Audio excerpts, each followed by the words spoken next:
Bom, boa tarde a todos novamente. Peço desculpas aí pela demora. Vamos dar início aqui então ao encontro PLD referente a essa primeira quinzena de julho de 2025, no qual nós abordamos ali o comportamento do PLD, das revisões do Decomp e do DCEM aí dessa primeira quinzena. Bom, deixa eu só... Acho que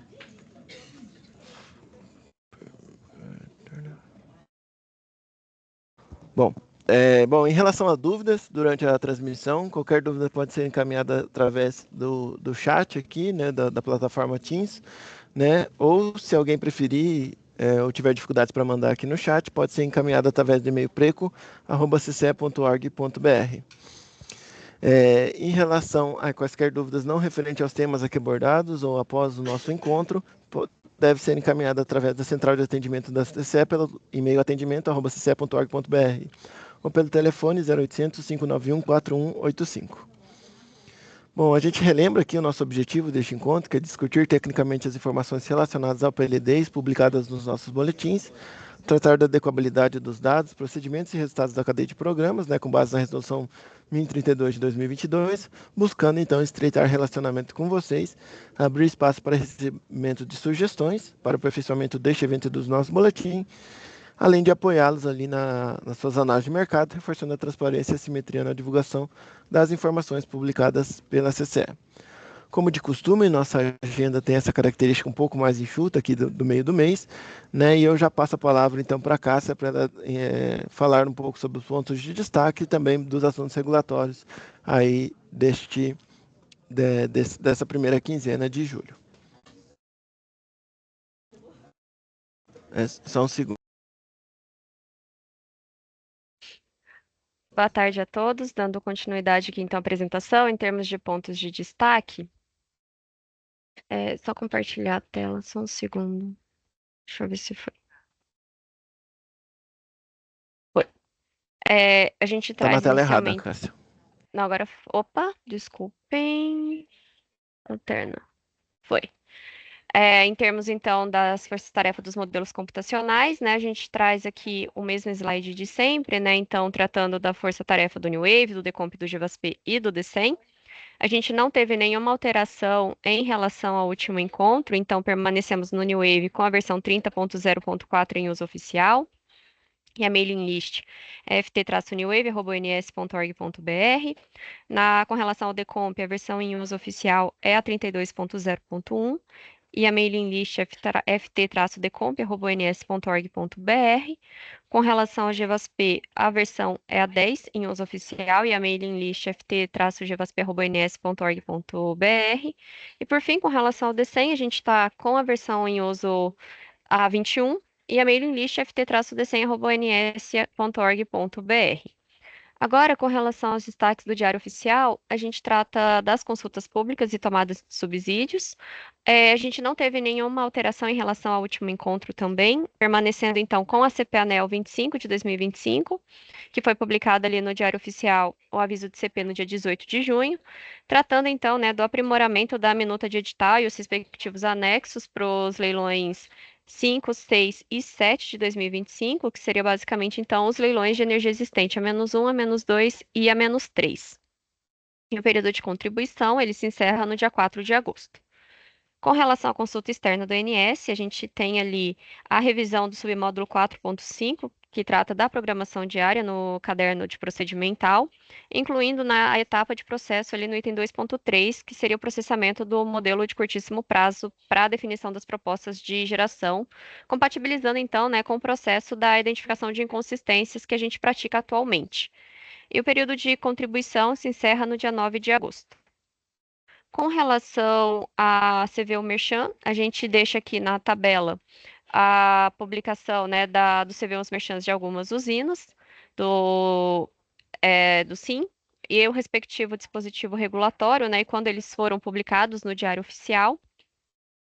Além disso, a gente deixa algumas características dessas usinas, né, tais como potência, T1 e TOF, e o CVU o CVU, né, utilizado ali quando da publicação do despacho, do referido despacho no Diário Oficial, e também o CVU revisado que a gente publicou ali junto com o PMR, né, que seria a publicação do CVU revisado das usinas que se sagraram vencedoras em leilões de energia.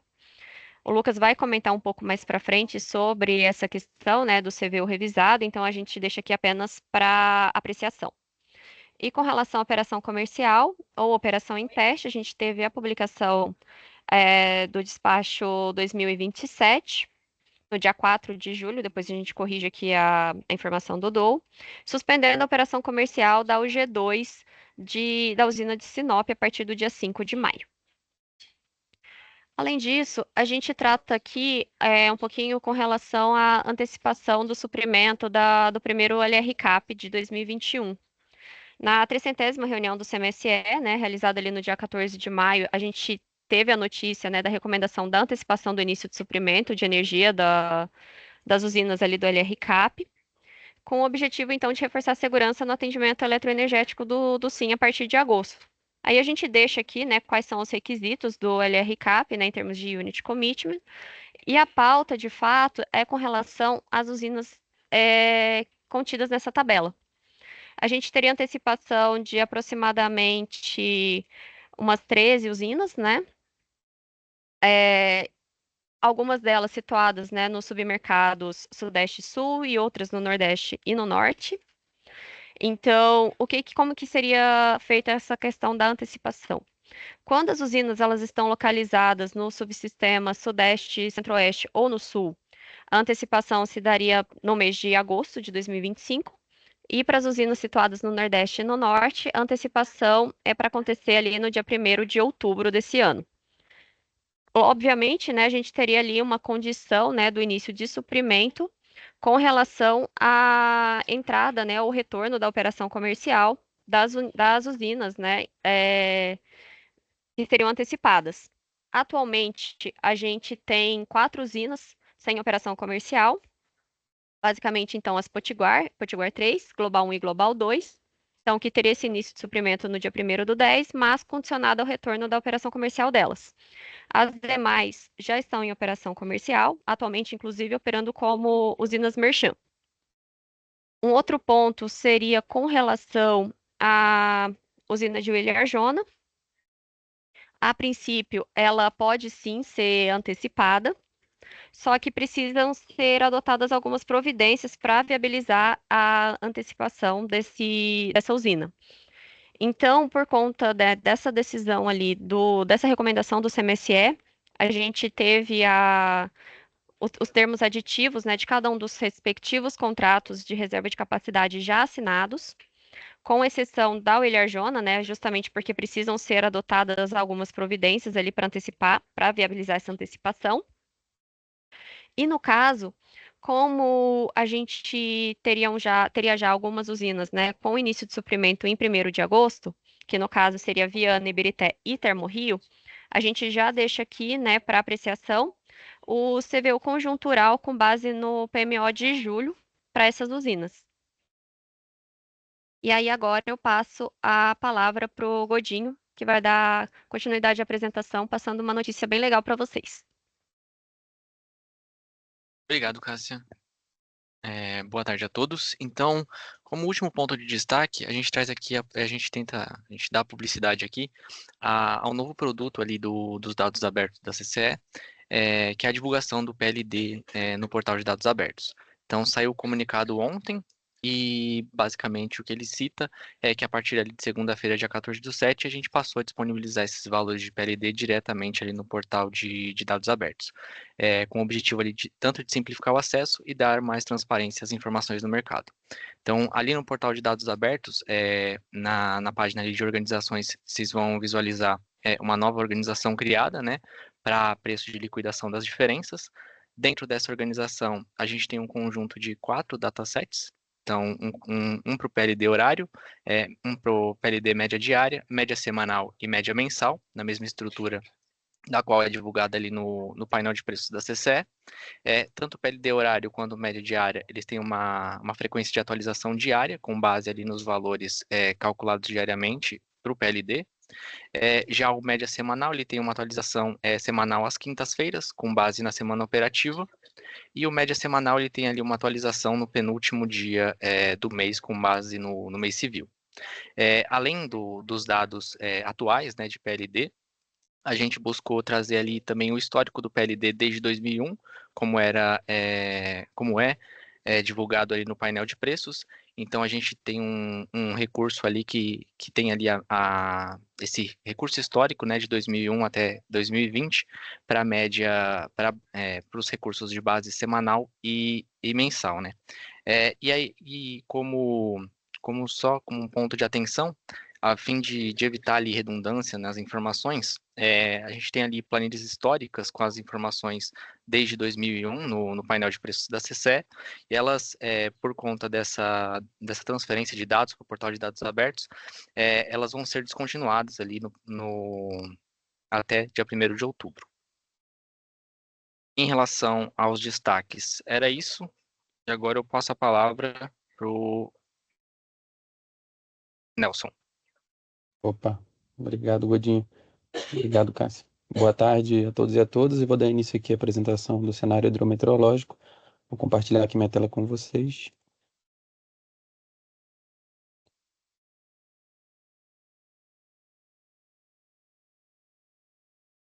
Bom, acho que todos já estão vendo minha tela.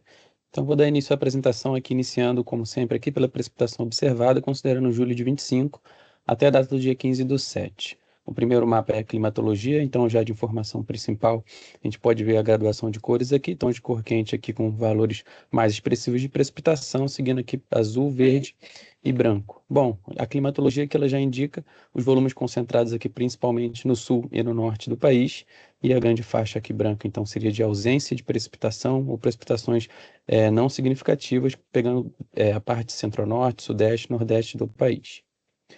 O observado a gente pode verificar aqui no mapa, no destaque da nossa elipse aqui, que foi onde tivemos precipitações mais significativas e ali também impactando reservatórios aqui, então concentrados no sul. Pode-se observar também precipitações aqui no litoral leste aqui do Nordeste e também no extremo norte, bem como é o esperado pela climatologia. Contudo, a partir do momento que a gente vê a anomalia de precipitação, ou seja, esse terceiro mapa, a gente observa que os tons de cor fria, né, tom de cor azul, seriam valores aqui acima da média de longo termo, né, da climatologia, e tons de cor quente seriam valores aqui abaixo. Então, a gente pode observar que as precipitações, então, não impactaram diretamente aqui reservatórios, considerando só apenas o sul, e que esses valores, mesmo assim, ficaram abaixo da climatologia, considerando, então, praticamente toda a totalidade do território nacional.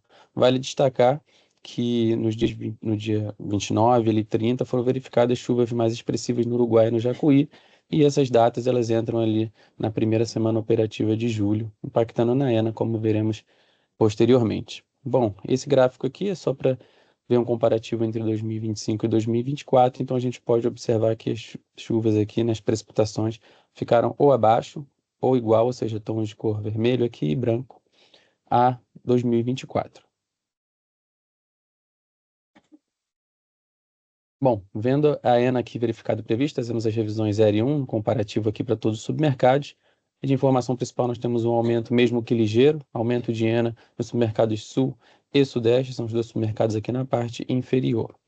Bom, então trazendo destaque, como comentei anteriormente, aqui mais para o sul, na primeira semana operativa, com valores bem expressivos de ENA, muito impactados pelas precipitações da última semana de junho, seguindo para decréscimo de ENA subsequente aqui nas semanas operativas seguintes.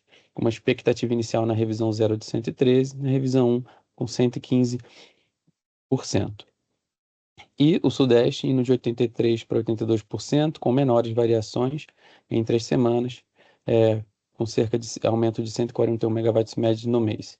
Bom, o Norte e o Nordeste com redução ligeira ali em relação ao percentual de ENA, menos 118 megawatts médios no mês para o Norte, indo de 66% para 64% da MLT, e o Nordeste mantendo com 41, com apenas menos 9 megawatts médios no mês. Fazendo um comparativo entre a revisão 1 e 2, então aqui nós temos as linhas laranja e verde, nós podemos observar um aumento de ENA para os submercados norte e nordeste. Também poucas variações, né? Aumento ligeiro, como podemos observar aqui nos gráficos. O aumento foi de mais 137 megawatts médios no mês para o norte, no de 64 para 66, cerca de 200 megawatts médios no mês para o nordeste, no de 41 para 47%, e o sul, uma leve redução, ele iguala no valor da revisão 0 em 113, e o sudeste com menos 90 megawatts médios, no de 83 para 82% da MLT.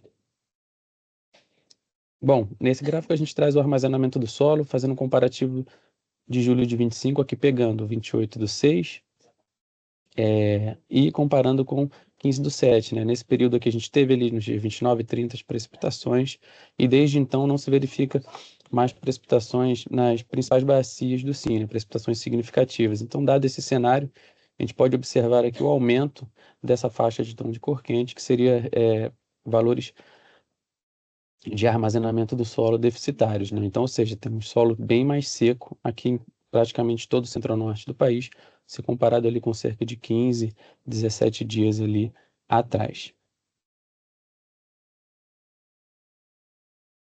Bom, aqui nós vimos os valores das revisões, né? Revisões 0, 1 e 2. Então, nós trazemos o foco aqui para a revisão 2 e o comportamento da ENA durante todo o horizonte de janeiro a dezembro de 2025. Tá? Então, como podemos observar aqui, a linha de rótulos em laranja seriam os valores verificados de 2025, a linha cinza é o ano de 2024, a linha amarela é a mínima mensal aqui de todo o histórico, e a linha em azul seria a MLT.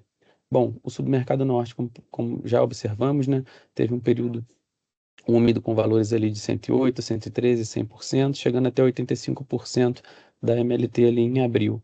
A partir disso, seguindo a tendência da MLT, muito próximo dos valores verificados em 2024, fechando aqui com 63 em junho e 66% acima do ano anterior, com a expectativa da revisão 2, fechando o sexto pior do histórico para esse submercado, considerando o mês de julho. Submercado Nordeste, somente com um mês, né, durante esse período, 102% ali em janeiro, acima da MLT. Depois disso, seguiu em franco decréscimo aqui de ENA, chegando a 25% em março, 30%, valores próximos dos piores do histórico. E agora ele acompanha aqui os valores de 2024, 41% da MLT em junho e 47% aqui, expectativa da revisão 2, também o sexto pior do histórico para o submercado Nordeste. O submercado sul com valores abaixo de 85% durante todo o horizonte aqui até maio. Então, os valores seguiram um pouco a tendência da MLT, mas a partir de maio, né, a gente teve esse episódio de precipitação e aí segue um aumento chegando em junho com 165% da MLT, e muito devido ali às precipitações da primeira semana ali operativa, nós temos o valor de 113% aí de expectativa para julho, seria o 33º melhor do histórico para o submercado sul, considerando este mês. E o submercado sudeste finalizando com maior valor de MLT ali em janeiro, tá? E a partir disso, ele considerando até junho, somente um valor abaixo de 80% da MLT, né? Fevereiro com 84%, abril com 84%, maio também, chegando a 83% aqui em junho, e uma expectativa de 82%, de acordo com a revisão 2, configura aí o 20º pior do histórico para esse submercado. Vale ressaltar que a linha em cinza aqui foi o ano de 2024, podemos observar que os valores de MLT bem próximos e os piores do histórico aqui no ano anterior. Então aqui a situação segue a linha de tendência de redução aqui da MLT, mas valores estão bem mais favoráveis para esse submercado no comparativo do ano passado. Bom, e o SIM, fechamento de 38,7 gigawatts médios, 85% da MLT, configurando o 29º pior do histórico para o Sistema Interligado Nacional. Bom, dado esse comparativo do Sudeste aqui, né, com o ano anterior, ano de 2024, a gente também traz a situação de armazenamento no solo, comparando agora o julho do ano anterior, né, as mesmas datas, 15 de 7 de 24, 15 de 7 de 25. Então, a gente pode observar que o cenário aqui para o centro-norte era de um armazenamento bem mais deficitário de umidade no solo, frente ao que estamos aqui atualmente, né, impactando diretamente na transformação de precipitação em vazão efetiva. Somente aqui na elipse que a gente traz o vermelhinho aqui, o sul, né? Apesar de estar com armazenamento alto, ele ainda é um pouco menor do que o verificado em 2024, mas só para essa região. Bom, trazemos aqui também um ranking, considerando a média de outubro a julho para janelas de anos aqui considerados, de acordo com todo o histórico. Então, nós podemos observar aqui, por exemplo, de 1982 a 83, então aqui nós temos a média de outubro de 82 a julho de 83. Bom, trago o foco aqui para o nosso momento atual, né? Então, aqui o período de outubro de 24 a julho de 25, seria barra em verde escuro, comparado com a janela anterior, de 23 e 24, que seria aqui em verde claro. O que podemos observar é que a janela atual, ela se encontra aqui na metade dos piores do histórico, na 12ª colocação, 12º pior, com cerca de menos 12,1 gigawatts médios abaixo da média de todo o histórico, um valor de 85% dessa média. E estamos ali a cerca de 709 megawatts médios acima ali da janela do ano anterior de 23 e 24.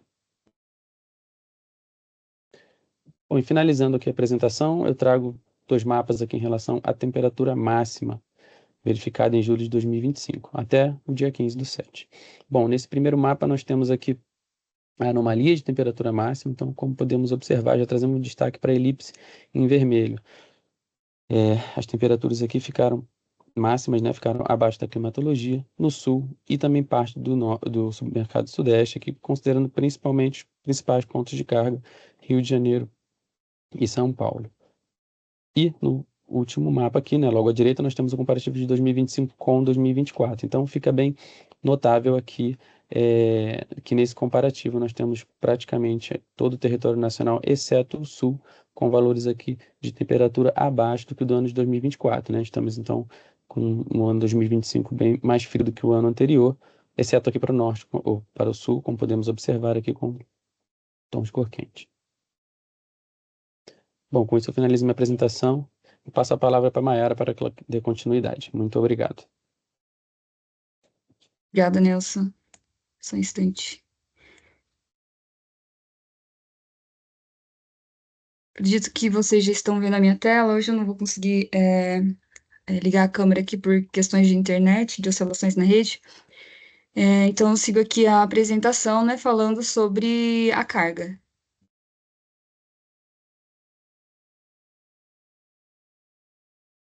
Bom, como de costume, né, eu começo apresentando alguns destaques econômicos dos últimos dias, né, começando aqui com o IGPM, que apresentou queda de 1,04% na primeira prévia de julho, uma queda mais acentuada em relação à queda de 0,74% em igual período do mês anterior, e essa redução ela se deve principalmente por conta da queda no IPA, que caiu 1,57%, puxado pela queda dos produtos agropecuários e dos produtos industriais. Em relação ao índice de incerteza da economia, tivemos uma queda de 6,7% em junho.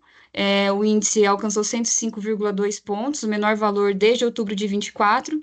E em média móvel trimestral, esse recuo é de 1,9 para 111,2 pontos. Segundo a FGV, ainda é cedo afirmar que essa trajetória vai continuar em queda.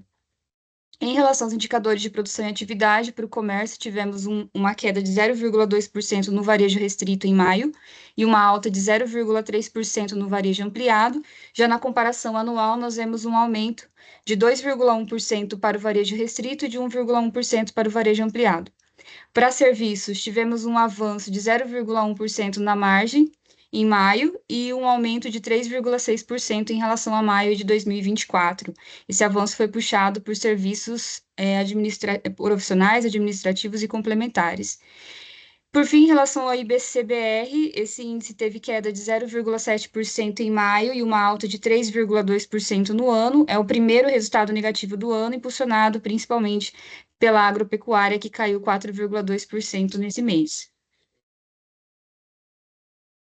Em relação ao mercado de trabalho, segundo o novo CAGED, foram criadas 149 mil postos formais em maio, um valor um pouco menor, né, do que o registrado em abril, que foi de 237,38 mil. As admissões caíram 2,6%, enquanto os desligamentos aumentaram 1,4%, mas a taxa de rotatividade e as demissões voluntárias continuam em patamares elevados, o que indica um mercado de trabalho ainda aquecido, e houve redução de 0,49% no salário médio de admissão. Por fim, em relação ao cenário externo, né, o índice de commodities do Banco Central, né, o ICBR, teve recuo de 1,35% em junho, puxado principalmente pela agropecuária, que caiu 3,06%.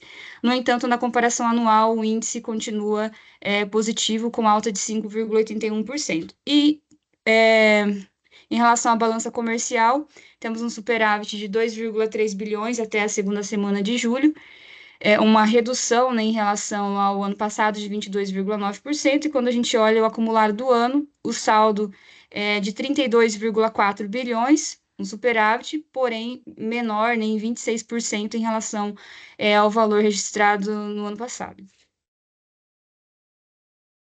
Com relação às projeções do Boletim Fox, tivemos aqui, em relação à semana passada, né, um aumento do PIB para 26, que está em 1,89%, queda no câmbio para 25, que agora é 5,65, e para 26, que agora está em 5,70, e redução na inflação para 25, que agora está em 5,17%. E aqui, apenas recapitulando, né, projeção do PIB considerada na primeira revisão, para 25 foi de 2,2% e para 26, 2,3%.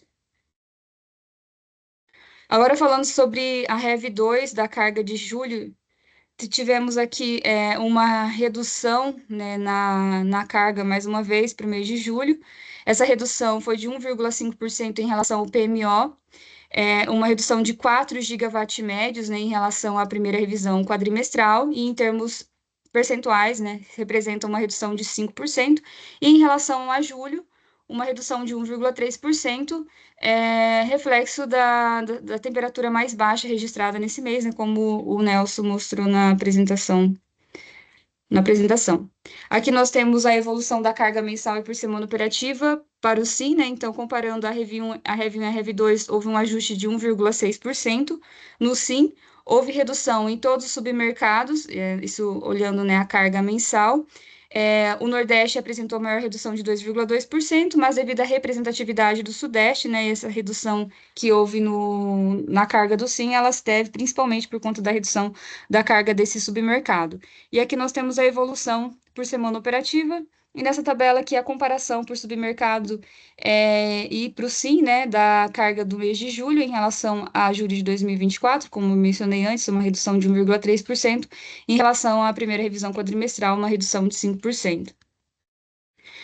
Para o Sudeste, né, entre Rev 1 e Rev 2 houve essa redução de 1,6%.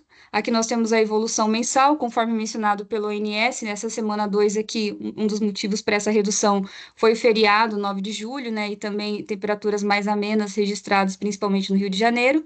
Com isso, foi feita uma revisão na carga para a semana 3, né, para adequar aqui o nível da carga ao seu comportamento recente, e nas demais semanas para manter a sazonalidade do período. Para o Sul, né, tivemos uma redução de 1,2%.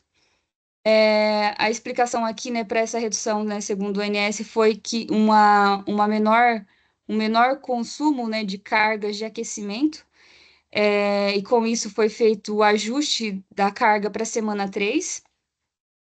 E para o Nordeste e Norte, as reduções que ocorreram foram para atualizar, né, o nível da carga ao seu comportamento recente, e também por conta da sazonalidade do período aqui para a semana 4 e 5. Bom, o que eu tive a apresentar é isso. Passo a palavra agora para Humberto. Obrigada. Obrigado, Mayara. Bom, dando sequência aqui à apresentação, compartilhar a tela. Passamos em relação às seções enquadradas na previsibilidade para o cálculo do PLD. O que temos aqui é basicamente um reforço em termos da apresentação realizada no último encontro do PLD, no qual a gente indica aqui, com base na resolução CNPE 1 de 2024, né, que alterações dos dados de entradas que não decorrerem de correções de erros ou de atualização com calendário predefinido, conforme regulação da ANEEL, deverão ser comunicados aos agentes com antecedência não inferior ao mês operativo do programa mensal da operação, né? Então, a nossa data limite para o PMO de agosto é o dia 27, foi o dia 27 de junho de 2025, né? E a gente já traz aqui também, né, a nossa próxima data em termos de calendário, né, associada ao 1º de setembro, que seria o dia 25 de julho de 2025. Sempre respeitando ali o PMO de antecedência, né, o mês operativo. Bom, era isso que eu tinha para apresentar em relação às previsibilidades. Eu passo a palavra agora para a Lanai, para ela explicar um pouquinho em relação ao comportamento do modelo Decomp durante esse PMO de julho. Obrigada. Vou compartilhar a tela com vocês agora e a gente já inicia. Só um momento. Bom, entrando no Decomp, a gente já traz, né, a decomposição associada às 2 semanas que faltam ser apresentadas, segunda e terceira semana de julho de 2025. E aqui no nosso gráfico, a gente tem aquele mesmo esquema, né? No eixo X, a gente está apresentando todas as variáveis que influenciam na composição dos DECs, das revisões do modelo Decomp, semana 2 e 3. E no eixo Y, a gente avalia o impacto da atualização desses conjuntos de variáveis no custo marginal de operação do submercado Sudeste em específico. E a começar aqui pela segunda semana operativa de junho de 2025, eu deixei até pontuado aqui que já na RV0, quando a gente olha a segunda semana, que sai lá no CMDECO, a gente já tinha uma indicativa bastante forte, né, de elevação do CMO para essa segunda semana em comparação à primeira semana. Tanto que eu deixei aqui que a gente saiu de 205 para cerca de R$ 223,63, que é um delta positivo de cerca de R$ 18 por megawatt-hora. E as demais variáveis que a gente atualizou ao longo dessa transição ou revisão do modelo Decomp acabaram influenciando até de forma marginal, né, para a gente chegar nos R$ 230, sair dos 223 para os R$ 230 por megawatt-hora. A gente pontua aqui que a atualização das vazões do armazenamento e das não simuladas individualmente contribuíram para o incremento do CMO, enquanto que os dados associados a usinas hidrelétricas, termoelétricas e a carga do Sistema Interligado Nacional contribuíram também marginalmente, só que no sentido contrário, né? Redução do custo marginal de operação do Sudeste. Aí, se a gente levar em consideração todas essas componentes, a gente chega no valor associado à segunda semana, que é de R$ 230,05 por megawatt-hora. Já para a terceira semana operativa, de julho de 2025, a gente pontua as componentes que de fato influenciaram nesse CMO. Aqui eu não cheguei a destacar, mas segue uma lógica até um pouco parecida com o que a gente viu para a semana anterior. No DEC anterior, a gente já tinha um indicativo, né, que o CMO iria subir, né, se a gente olhar aqui, saindo de R$ 230 para R$ 242,94 no DEC anterior, olhando a segunda semana. E quando a gente olha as demais componentes aqui do eixo X, também vale pontuar que a atualização das vazões e do armazenamento do Sistema Interligado Nacional também contribuíram nesse sentido, né? A gente teve uma frustração do armazenamento inicial e a ENA do Submercado Sudeste, ela também veio levemente menor, pouca coisa, mas veio menor. E se a gente levar em consideração essas duas componentes combinadas, elas acabaram influenciando no CMO em um incremento de cerca de R$ 16,86 por megawatt-hora. E aqui, rapidamente, a gente passa por essas variáveis que eu comentei, né? No Sudeste, que a gente teve uma redução pequena, mas teve, né, de cerca de 1%. E o armazenamento para o Sistema Interligado Nacional, que a gente teve uma previsão sendo superior ao valor verificado, né, que foi de 69,6% em cima do armazenamento máximo. E a gente também pontua aqui os submercados que contribuíram, né, para essa variação negativa de armazenamento foram 3. O Sudeste, né, com maior peso, com um delta de cerca de 1.145 megawatts mês, o Sul, menos 21 megawatts mês, e o Norte, com menos 141 megawatts mês. A única exceção seria o Nordeste, né, em que a previsão ficou bastante parecida com o valor realizado, em termos de armazenamento inicial. Agora, com relação aos demais componentes que contribuíram no sentido contrário para a redução do CMO para a terceira semana operativa, eu trouxe aqui para pontuar dois: a carga do Sistema Interligado Nacional e a geração das usinas não renováveis, né? A gente teve redução da carga e teve uma elevação até que significativa da geração eólica para essa terceira semana. Com relação à carga, né, eu não vou detalhar muito, até porque a Mayara já comentou anteriormente, mas por causa do SIM, para essa semana específica, a gente teve um decremento de cerca de 2,2 gigawatts médios para acompanhar o comportamento recente da carga, que a gente vem verificando, né, por influência dessas temperaturas mais amenas. E se a gente olhar de forma detalhada os submercados, Sudeste, Sul, Nordeste e Norte, todos eles contribuíram para essa redução da carga, principalmente o Sudeste, aqui com delta negativo de 1,2 gigas. E a outra componente que eu comentei anteriormente, né, que é a geração eólica para a semana 3, ela teve um incremento bastante significativo. Aqui nessa terceira semana, a gente está trazendo as barrinhas com as previsões feitas na RV0, RV1, RV2. E se a gente fizer a comparação da RV1 com a RV2, a gente observa que teve um incremento até que grande dessa geração eólica de cerca de 2,4 gigawatts médios, que contribuiu para aquele movimento de preço que a gente apresentou anteriormente, né? E se a gente levar em consideração a influência de todas essas variáveis que a gente listou no eixo X, a gente vê que o CMO saiu de cerca de R$ 230,05 para um valor menor, de R$ 216,54 por megawatt-hora para todos os submercados do Sistema Interligado Nacional, né? O que equivale a uma variação negativa de 6 pontos percentuais. Com relação ao Decomp, seria isso que eu teria para trazer, e eu passo a palavra agora para a Cássia tratar do CVU. Muito obrigada. Obrigado, Lanay. Dando continuidade aqui, então, na apresentação, vou pedir para confirmar se estão me ouvindo e estão vendo a tela. Tudo certo, Lucas, pode Tudo seguir. certinho. Obrigado, Merto. Bem, então, dando continuidade aqui na apresentação, ainda no contexto do modelo Decomp, tratando então da variação das cotações dos combustíveis, a fins práticos, né, a variação entre os meses de maio e junho de 2025, surtiram efeito na última atualização. Aqui trazendo comparativo em termos percentuais, né, a alta dos combustíveis foi generalizada, principalmente em questão ali das tensões geopolíticas no Oriente Médio, né, lembrando que em junho o conflito ali se encontrava bastante intenso, em meados, e até o fim do mês, né, uma maior conversa entre os líderes resultou então numa descompressão em alguns índices, especialmente no NYMEX, né. A gente até recebeu um chamado, questionamento nesse sentido. Basicamente, a diferença desse indicador para os demais reside no fato que ele considera o antepenúltimo dia útil, enquanto os demais eles consideram a média, capturando então esse momento de maior pressão sobre os custos, tá? De forma que então, com exceção do NYMEX, que apresenta uma elevação de 1,8%, e o dólar, que caiu 2,1%, todos os demais indicadores ficaram com elevações superiores a 6%, 9% e até mesmo 11%. Tá? O Brent e seus derivados, todos na ordem de 9% a 11% de elevação no preço. Carvão próximo a 10%. E os gases na Europa e Ásia também entre 6% e 9%, frente ao mês de maio. O impacto em termos da nossa pilha de CVU, nós retratamos aqui nesse slide.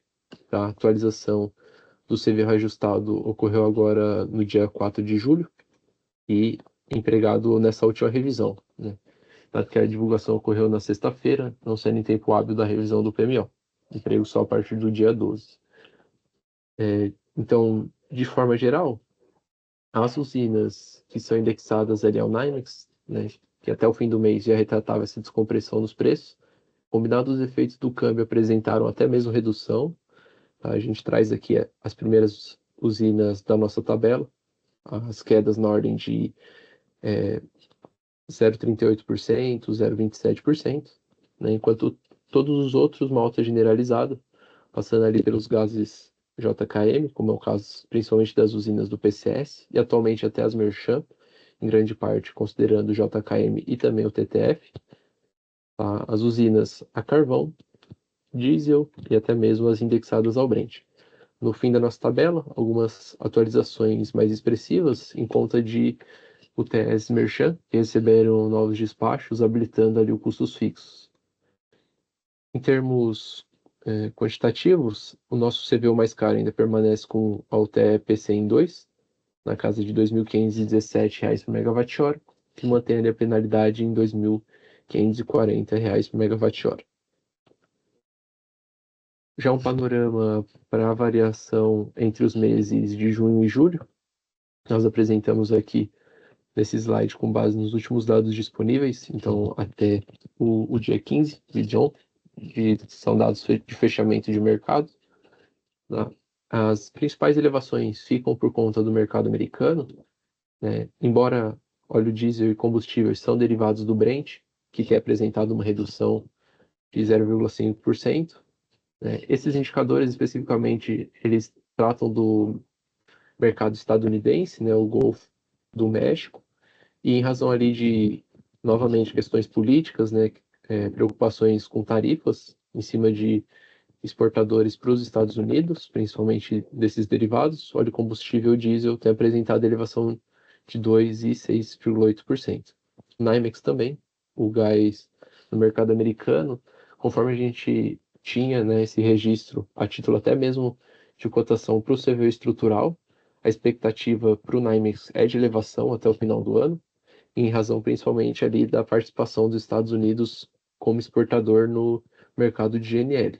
Tá? Então essa demanda também tem acelerado o preço do NYMEX, ao passo que, como já citado, o Brent tem apresentado uma redução marginal, JKM e TTF, por suas vezes, os gases, né, a Ásia e a Europa, respectivamente, têm apresentado redução.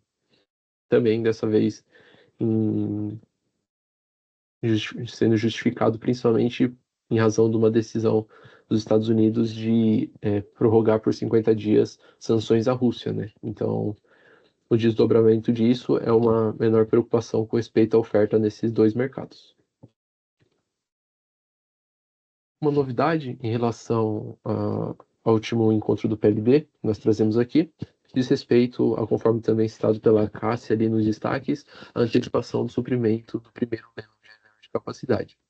Esse leilão tinha expectativa de início para o ano que vem, porém, na reunião de número 305 do CMSE, foi deliberada a antecipação do início de suprimento das UTS vendedoras nesse leilão. Então, nesse sentido, alguns contratos já foram assinados. Uma ainda foi durante a semana passada, que foi a de UTE Viana, e mais recentemente as UTEs Ibirité e Termorio, ambas antecipando o suprimento para 1º de agosto. Nós já tínhamos a UTE Termo Pernambuco, né, de forma independente, ela havia realizado esse pleito. Então essas 3 novas UTS, né, já vem, Viana veio modelado ainda na semana passada, que a gente traz um extrato do DADGER, do Decomp dessa última revisão, do dia 12, já constando então o novo CVU do contrato respectivo ao LRC para Viana, enquanto o Termorio e Ibirité, né, dado que essa assinatura e publicação ocorreu em data posterior ali à realização da revisão semanal, ela vai surtir efeito apenas nessa revisão. E um ponto que a gente elucida, né, é a questão de que essas 3 UTS elas possuem um CVU Merchan, e a duração desse CVU está justamente condicionada ao início do suprimento. Então, dessa forma, né, tal como em Viana, existe essa modelagem com 2 CVUs, um para cada mês, né, até dia 30 de junho e outra 31 de julho e outra a partir de 1º de agosto. O mesmo procedimento ele vai ser replicado ali para Termorio e Ibirité.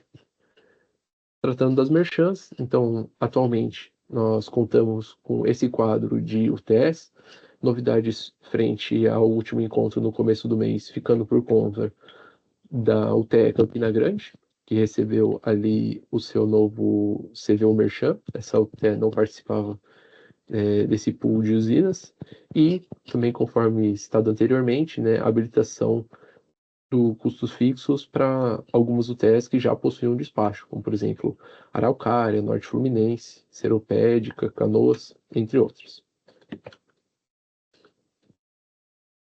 O acompanhamento da recuperação dos custos fixos dessas UTEs com base na portaria 108, que habilita o emprego dessa parcela até o dia 30 de abril de 2026. Nós trazemos esse slide com os dados já contabilizados, né, até 30 de junho e dados da operação preliminares até o dia 13 desse mês. No momento, né, nenhuma dessas UTEs gerou com modalidade que se enquadrasse na recuperação dos custos fixos, justificando o valor zero para todas elas. E por fim, apenas para acompanhamento, aqui trazemos também a oferta de preço para a portaria de operação térmica e condição diferenciada, né? Portaria antiga 88 e agora renovada pela 105 de 2025 do Ministério de Minas e Energia, né? Mais a título também de acompanhamento, né? Apenas dos valores atualizados para as usinas participantes do mecanismo, né? Não tivemos novas ofertas, permanecendo o mesmo conjunto de usinas apresentados no último encontro. Com isso eu encerro a minha parte, e para dar continuidade à análise do DECEM, eu passo a palavra para o Cássio. Muito obrigado. Obrigado, Lucas. Então, boa tarde a todos. Vou dar continuidade na apresentação, apresentar com relação ao modelo DECEM ao longo desse horizonte do mês de julho. Só vou buscar aqui o compartilhamento. Acho que já está aparecendo. Bom, boa tarde novamente. Dando continuidade na apresentação, então, trazendo os resultados do modelo DECEM ao longo dessas primeiras semanas do mês de julho de 2025. Então, a gente resgata ali desde a primeira semana operativa do mês, né? Então, a gente está agregando aqui a primeira e segunda semana operativa dos meses, trazendo o balanço energético do SIM. Lembrando que aqui é do ponto de vista de saída, né? O resultado do modelo DECEM da CCE. Então, aqui na base nós temos a parcela de geração termoelétrica, né, tanto a parcela flexível. Então, nas 2 semanas ali, houve uma elevação, né, ali singela da geração termoelétrica total, então 5,3 giga para 5,9, né, nas 2 primeiras semanas. Parcela de geração não despachada centralizadamente, né, então só relembramos, né, que diariamente para execução do modelo DECEM é executado o WEOM, né, então tem impacto direto ali a conjuntura do dia a dia, né? Então, o que foi considerado para o modelo DECEM ao longo desses últimos dias, das 2 últimas semanas, foi de 32,7 GB para semana 1 e para a semana 2, 33,6 GB. Quando a gente compara com o modelo DECOMP de horizonte semanal, né? Então valores ali próximos, né, do modelo DECOMP, bastante aderência. O modelo DECOMP também está utilizando para a primeira semana o WO.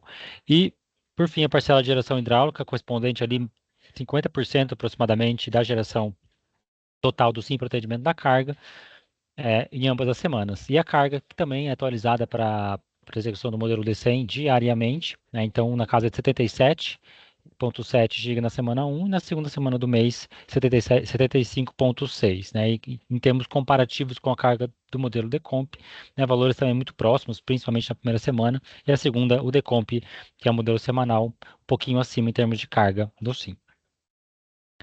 Com relação às fontes não despachadas centralizadamente, né, nós estamos deixando aqui esse slide agregado por fonte de geração. Então, na base aqui nós temos a parcela inflexível de geração termoelétrica, lembrando aqui a geração compulsória do modelo, né? Então, parcela flexível de geração termoelétrica, PCT, PCH, a eólica, né? Então, a gente teve uma mudança ali em relação a apresentação, né, dessa curva. Então, a gente está trazendo a eólica antes, né, e antes a gente trazia a eólica, né, para fechamento aqui da geração total, né, a gente perdia um pouquinho dessa granularidade eólica ao longo das horas do dia, então, a solar a gente tem um pouquinho mais de controle, né, sobre o que acontece, solar e MMGD. Então, a gente tem a parcela de geração eólica e a parcela de geração solar, né, com esses picos bastante elevados no período da manhã e comecinho da tarde. E deixamos, como de costume, aqui a parcela média de geração total média para cada um dos dias. E aqui abaixo, na tabela inferior, né, os valores tanto em percentual, né, com relação ao total de geração das não despachadas, e os valores médios de geração em megawatts.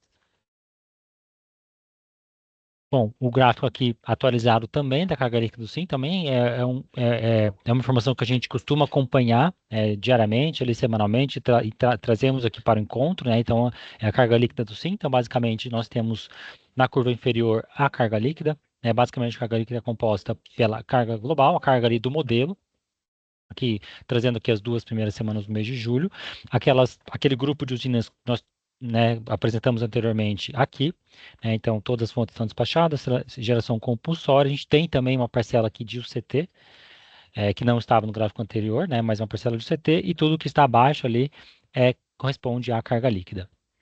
E a carga líquida é atendida majoritariamente pelas fontes hidráulicas e termoelétricas, né, que são acionadas no mérito. Então, a gente nota aqui a carga líquida, por conta da carga, né, nas últimas semanas, estar de certa forma baixa, né, a gente está no período de carga mais baixa, e também nesse momento, nessas últimas semanas, a carga não está elevada, a gente tem uma carga líquida ali na ordem de 65, 67, 65,7, desculpe, na semana passada, é até mais baixa agora, na primeira semana, é até mais baixa na semana passada, na ordem de 61.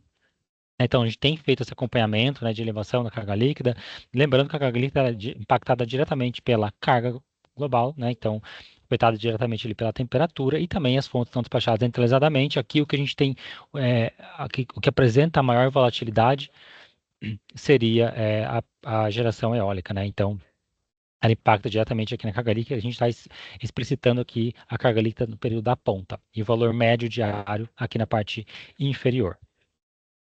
E também a gente consegue explorar aqui, né? A gente não trouxe em termos de valores, né? Essa rampa, né? Bastante grande, né? Bastante inclinada entre o vale da carga líquida até o pico da carga líquida, né? Por conta do esgotamento da geração solar no período da noite, né? Então a gente vê essa rampa bastante prominente, né? Então ela essa elevação bastante significativa, ela é uma das responsáveis pelo esgotamento da flexibilidade operativa. Não é o caso agora, né, mas é o que a gente espera que aconteça nos próximos meses. Em termos de carga líquida do SIM, aqui é um outro gráfico que nós estamos trazendo aqui, explicitando apenas a carga líquida e fazendo esse exercício, né, de esgotamento da flexibilidade operativa. É um exercício que a gente faz também em horizontes semanais. A gente está trazendo aqui para o encontro, então é um gráfico muito parecido ao anterior, mas aqui a gente só está explicitando qual que é a folga que nós temos, né, baseado na conjuntura daquela semana, né, daquele dia, qual que é a folga hidráulica que nós possuímos. Lembrando que a folga hidráulica ela é impactada também pela conjuntura, além, né, da carga e da geração eólica, ela também é impactada, né, pela conjuntura daquele mês, né, daquela semana, né? Então, se a gente tem maiores vazões, a gente tende a ter uma flexibilidade um pouquinho maior, né? Um período ali com poucas restrições, também as restrições impactam bastante na flexibilidade operativa. Então, o que a gente faz aqui nesse slide, só explicando um pouquinho mais de detalhes, né? Então, a gente pega um deck representativo aqui de dia útil, executado no modelo D100, e vamos elevando a carga até a gente ver que alguma termoelétrica nova, né, foi acionada na ordem de mérito, promovendo aqueles picos de PLD, né, que a gente costumou ver nos anos de 2023, 2024 e que também é esperado para esse ano de 2025. Então, a gente está exercitando essa folga. Aqui o gráfico está trazendo apenas o mês de julho, né, mas se a gente for trazer ali de abril, maio, junho, a gente vê essa folga caindo de forma sistemática, né, ao longo de todas as semanas tem caído, às vezes uma manutenção, um leve aumento, mas de forma geral caindo semana após semana. Então, a gente tem aqui uma folga na casa de 7, né, um pouco abaixo ali de 7 GB na semana 1 e na semana 2, por conta da queda da carga líquida. A gente pode até ter uma folga maior, né, mas o limiar ele está ainda mais baixo, né, na casa de 72 GB na semana 1 para 69 na semana corrente. Desculpe, na semana 2, né? A semana corrente está até mais baixa, a gente vai trazer isso no nosso próximo encontro. E por fim, a gente traz a curva do PLD, né? Então, a curva do PLD para essas 2 semanas, né? Para primeira quinzena, digamos assim, primeira quinzena do mês operativo. Então, sempre confrontando com a curva da função de custo futuro do Decomp, né? Então, o Decomp seria essa linha tracejada e a curva do PLD, a curva contínua, né? Então, a gente nota aqui um acoplamento entre os supermercados com alguns desacoplamentos em alguns momentos, né? Aqui no dia 3, no dia 10 e no dia 11, e o destaque para os usuários do período de carga líquida mais baixa, né? Então, chegando no piso regulatório, isso aconteceu em quase todos esses dias, né? Então, isso que a gente trazendo agora na média do PLD, então a média do PLD na casa de R$ 160 por megawatt-hora nos 4 supermercados, né, com pequenas diferenças por conta dos desacoplamentos que a gente viu em alguns dias, e o paralelo que a gente faz é com o Decomp, né? O Decomp ele não vê esses vales, né? Então o modelo D100 ele tem essa influência bastante direta, né, da carga líquida horária, né? Então no período de elevada geração solar, principalmente, né, a carga líquida baixa bastante, como nós vimos nos gráficos anteriores, e o PLD responde da forma esperada, né? Então, indo aqui para o piso regulatório, a gente tem bastante corte, olhando agora já a operação do sistema, né? A gente tem bastante corte de geração nesses momentos, e o próprio modelo D100, eventualmente, a gente precisa flexibilizar o modelo ali, no caso CCE, para proporcionar, né, para o modelo poder cortar também geração renovável no Nordeste. Então, o função de custo futuro do Decomp em R$ 220. Bom, agora a gente traz aqui o mesmo exercício para a semana corrente, né? Só lembrando que a gente ainda tem outros dias para ser contemplados. A gente vai trazer aqui uma análise um pouco mais simples, né? E trazer com mais detalhes no nosso próximo encontro. Temos de balanço energético do SIM, né? Então, parcela de geração termoelétrica total com 10%, né, da geração total, sendo 7% de parcela inflexível. As não simuladas individualmente, considerando ali a MMGD 33 GB aproximadamente. Quando a gente olha o modelo Decomp, 35 GB. Lembrando que a gente eventualmente precisa cortar geração, como por exemplo ocorreu aqui no domingo, a gente consegue ver a curva cortada, né, aqui tanto no sábado quanto no domingo, né? Então eventualmente a gente precisa fazer o corte de geração, o que não acontece, por exemplo, com o modelo Decomp. E a geração hidráulica com 46%, já uma parcela menor em relação às semanas anteriores para o atendimento da carga. A carga semanal, considerando ali esses primeiros dias da semana, em 75,7 GB, né, um pouquinho abaixo da carga média semanal do Decomp. Por fim, a curva do PLD. Então, a curva do PLD, a gente nota que mais desacoplamentos entre os supermercados ao longo, né, principalmente aqui nos dias úteis, e nos finais de semana, né? Então, por bastante tempo aqui no piso regulatório, e piso regulatório aqui em alguns dias úteis também, né? Dia 14 até o dia 16, em termos de média semanal, 180 aproximadamente, o PLD, e ele não vê esses vales, né? O valor mais alto no caso do Decomp. Aqui nós estamos trazendo um outro gráfico, né, olhando também o D100, aqui a gente está trazendo sempre o último dia, aqui no caso dia 16, o último dia publicado, né, 16 de julho, né, então um retrato de como está o parque térmico do D100. Então, seria uma curva de disponibilidade com o CVU, e as usinas aqui estão gerando ali de acordo com o seu lugar ali na disponibilidade acumulada. Então, a gente tem aqui na curva do eixo X o CVU, na curva do eixo Y, o CVU. Aqui nós temos a disponibilidade acumulada. A gente vê, né, que as usinas que foram despachadas, aqui a gente está trazendo o momento que a gente teve a maior geração termoelétrica no DECA do dia 16, e o parque, né, só resgatando aqui a disponibilidade do parque, na casa de 22,6 GB. As usinas estão sendo despachadas aqui por inflexibilidade, né, em muitos momentos aqui GNA, então a gente está explicitando as usinas mais caras que estão sendo despachadas para atender a inflexibilidade.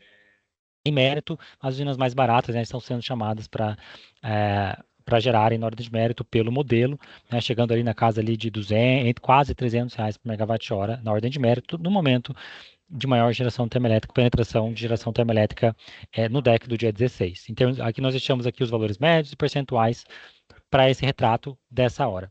E um paralelo que a gente está fazendo também é no período daqueles vales, né? A gente nota que tem aqueles vales do PLD, o CMO vai para zero, então é esperada uma geração termoelétrica mais baixa e é isso que a gente vê aqui, né? E um outro ponto que também acontece por conta das restrições das térmicas é o CT, né? Então as termoelétricas elas permanecem ligadas para atendimento das restrições de unit commitment termoelétrico para acionarem ali na ordem de mérito no período da ponta, que é o que a gente trouxe aqui, né? Então, a gente nota aqui que algumas termoelétricas ficam acionadas no sua geração mínima para atendimento das restrições de UCT. E um destaque que a gente traz aqui é a redução da disponibilidade, na casa de 21,2 GB, né? Então, isso está associado no modelo a uma manutenção na usina GNA1, que ela tem uma manutenção entre as 7h30 e as 16 horas, né? Então, a gente vê a curva de disponibilidade, né? Tem aqui, se não me engano, se a GNS está aqui, ela não aparece na curva aqui, no caso, às 11h30, quando a gente apresenta aqueles vales no PLD. Bom, e uma outra análise que a gente está trazendo, né, que a gente costuma trazer nos nossos encontros, é o diagrama de intercâmbio, atingimento dos intercâmbios, né? A gente vê que nos últimos dias teve o desacoplamento do PLD entre os supermercados, né, nesse início ali, para chegar no vale, para chegar no piso regulatório. Então, o primeiro desacoplamento que a gente está exercitando aqui é entre o Nordeste em relação ao Sudeste e ao Sul, né? Então a gente tem o atingimento, o esgotamento, né, dos limites de transmissão, tanto dos fluxos FNS mais FNES, né? Então a gente nota que esse esgotamento, né, o atingimento do limite máximo, multiplicador de Lagrange diferente de zero, e o bipolo do Xingu também tem seu limite atingido nesse período da manhã, promovendo o desacoplamento, né? E também teve o esgotamento da exportação do Nordeste em algum período ali também da manhã, né? Que não, a gente está trazendo aqui, né, no gráfico, mas ele também teve seu limite atingido. E o outro exercício aqui é o desacoplamento entre o Nordeste e o Norte. A gente nota aqui esse desacoplamento e o atingimento do fluxo norte-Xingu, né? Então, não possibilitando a transmissão do Nordeste para o Norte nesses períodos aqui. Então, o Nordeste ele vem para baixo, né? Então, o PLD mais baixo em relação ao Norte, né? E o PLD mais alto ainda, o Sul e Sudeste. Agora a gente só traz aqui com relação à atualização dos limites de intercâmbio, né, que já foi apresentado no último PMO pelo ONS. Então, até então a gente não estava sendo considerado, né, nos modelos no modelo D100 pela CCE. Então a gente vai trazer aqui mais um histórico, né, das últimas semanas, né, que tudo e também com alguns exemplos, né, para explicar que já está sendo considerado o modelo D100 do caso da CCE também. Bom, então, com relação ali ao aumento, né, do limite de intercâmbio do Nordeste para o Sudeste, né, então já foi explicado com bastante detalhes pelo ONS no último PMO. Então, em termos de representação nos modelos, não está sendo representado nos modelos do Wave Decomp, mas está sendo representado no modelo D100. No caso do ONS, no último dia 26 do mês passado, então, o ONS publicou uma nota técnica com implementação inicial dos novos limites operativos. Lembrando que os limites operativos, naquele momento, eles estavam em função entre noturno e diurno. Então, diurno, período das 7 horas até as 17, e noturno, a partir das 17 até as 7 horas, né, do dia seguinte. E a nota técnica, naquele momento, considerando ali essas duas diretrizes, né, de período noturno e diurno, foi possível ao ONS representar no primeiro dia apenas o dia 1 com rede, né, então visando ali uma operação imediata. Pelo fato no caso do ONS, ainda no caso do ONS, o dia 2 em diante é patamar de carga, né, e patamar de carga ele tem ali alguns patamares que envolvam períodos noturnos e diurnos, né, entre 7 e 17, 17 e 7 do dia seguinte. Não foi possível essa representação no dia 2 em diante, e também não foi possível, como essa nota técnica não estava antecipando, né, essa implementação para os dias demais, né, apenas para o dia 1, né, considerando essa restrição de dias de período noturno e período diurno, foi possível a gente apresentar conjuntamente com o ONS. Então, a gente entrou em contato com eles, né? Então, e no momento que nós estamos em contato, eles estavam tentando ali viabilizar essa representação também no período sem rede deles e, consequentemente, no nosso caso, no período completo, tanto o dia 1 quanto o dia demais, né, corresponde todos os períodos sem rede, no caso da CCE, para o cálculo do PLD.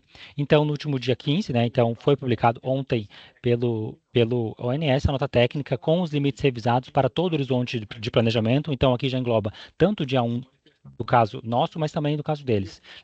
No caso deles antes estava separado o período noturno e diurno em termos horários, agora o artifício utilizado, né, para o modelo DCEM para representação no período sem rede e também no período com rede do caso ONS, é o artifício de MMGD. Então, MMGD maior que 1000 corresponde ao período diurno, e MMGD menor que 1 já corresponderia a período noturno. Então, após a publicação dessa nota técnica, a CCE já passa a seguir, tanto a CCE quanto a ONS, a seguir essa nova nota técnica, considerando essa representação com base na MMGD. A gente só aqui reforça aqui, trazendo o último procedimento de rede, que antecipa ali, né, que traz ali a alteração de dados de entrada no modelo DCEM, aqui específico do modelo DCEM, né, seria essa última coluna, procedimento de rede, se eu não me engano, número 2.4, né, então tem a tabela ali das alterações dos ritos, né, de periodicidade e alteração dos modelos. Aqui ele trata aqui onde se enquadra essa alteração que foi seguida conjuntamente, prontamente ali pela CCE, no número ali 38, né, da tabela, né, que trata dos limites de intercâmbio.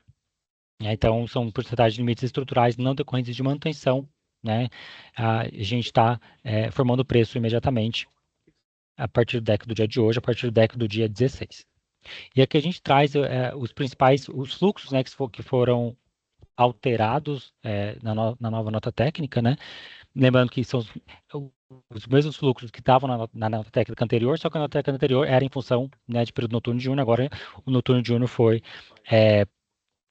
está em função da MMGD, né, que é o artifício utilizado pelo ONS, né, para a gente conseguir representar. Então, a gente deixa os limites, né, FNS mais FNES, em função do fluxo norte-Xingu.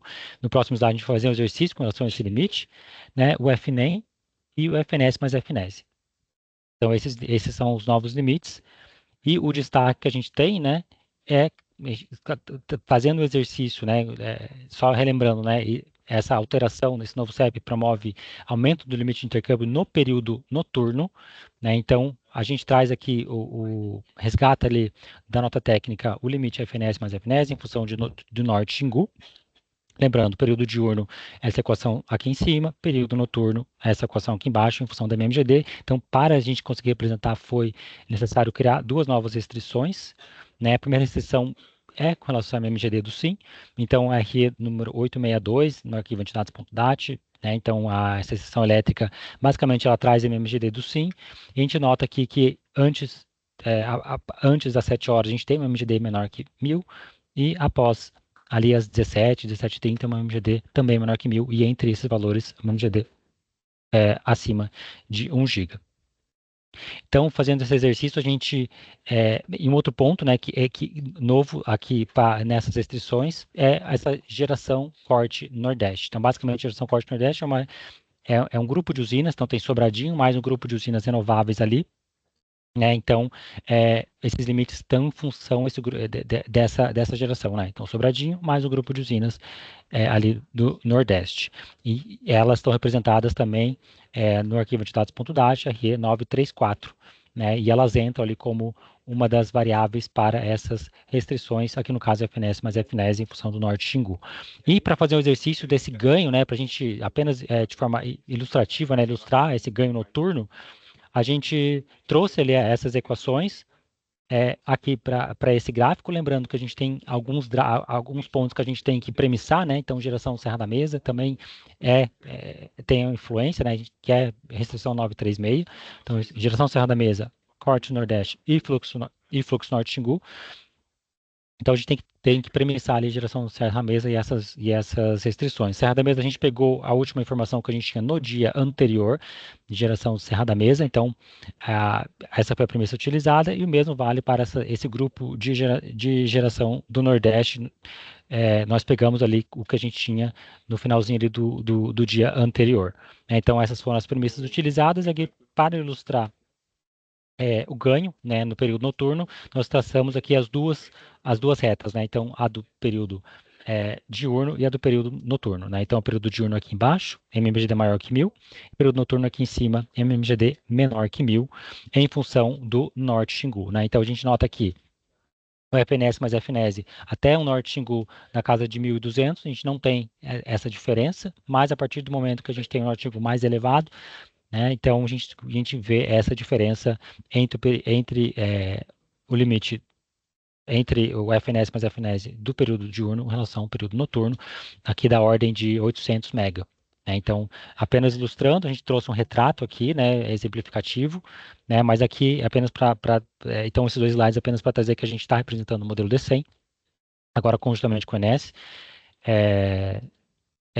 esse aumento, né, do limite de intercâmbio do Norte e Nordeste para o Sudeste. Eu acho que deu para explicar de forma geral, né? Se ficou alguma dúvida, a gente fica aberto para perguntas e questionamentos. E aqui, só para fechar o acompanhamento do modelo D100, as contingências, nós não tivemos contingências nas últimas semanas. Então, sem contingências, aqui a gente deixa o extrato de como funciona o protocolo de contingência, né? Só falando rapidamente, o protocolo de contingência da CCE, a gente sempre segue o mesmo do ONS, né? Então, quando o ONS aciona uma contingência no modelo D100, a gente segue, no caso CCE, e eventualmente, caso necessário, a gente desce em algum outro nível, caso a gente não consiga publicar no mesmo nível que o ONS. Bom, é isso que eu tinha para trazer com relação a esse assunto. Eu agradeço e passo agora para o Lucas dar continuidade.